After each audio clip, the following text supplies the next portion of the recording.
When you've observed this phenomenon in a lab, I've looked at some of your stuff. You're looking at it like you've got water in a beaker or something. You're looking at this exclusion zone is right next to the glass, correct? It's that first, I don't know, bazillionth of a millimeter next to the Well, glass. Is that correct? first of all, it's not a bazillionth. Okay. I don't Uh, know. How thick is that you exclusion? can call it a gazillionth if you like, or whatever, but actually it's pretty sizable. Is it So we've seen exclusion zones that are as big as a millimeter. Typically, really? depending on, usually they grow next to surfaces, next to hydrophilic surfaces or water-loving surfaces. You know, if you have such a surface in the horizontal plane and you drop water, it spreads out. That's hydrophilic because loving of water. It loves it so much that it will find itself adjacent to as much of it as possible.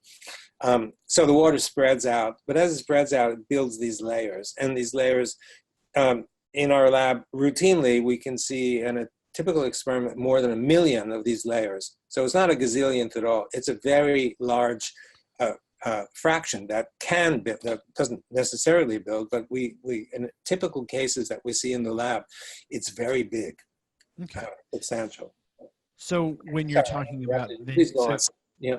sorry, I didn't mean to cut you off, but when you're talking about the like a cell in the body, I mean it's been a long time since I've had biology, but a typical cell, isn't the membrane of that cell mostly fat, and isn't fat mostly hydrophobic? Yeah, but we're not talking now. Well, a few comments on that.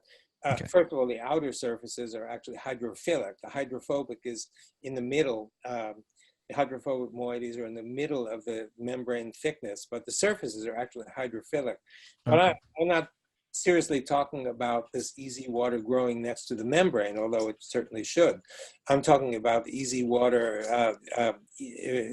existing next to probably every macromolecule inside the cell. So the cell is filled with this kind of water. The cell is filled, and this water, as I said, has negative charge, and so we think that the reason why every cell has negative charge is not the way the textbook will tell you, that it has to do with membrane pumps and channels.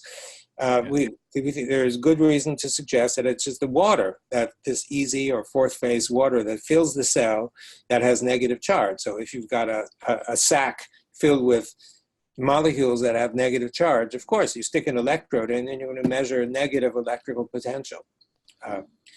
So it's not the membrane, although the membrane may certainly participate in growing this stuff, but everything pretty much inside the cell, usually the hydrophilic or charged surfaces are exposed to the water. And these surfaces then nucleate the buildup of easy water. So your cells and my cells are pretty much filled with easy water.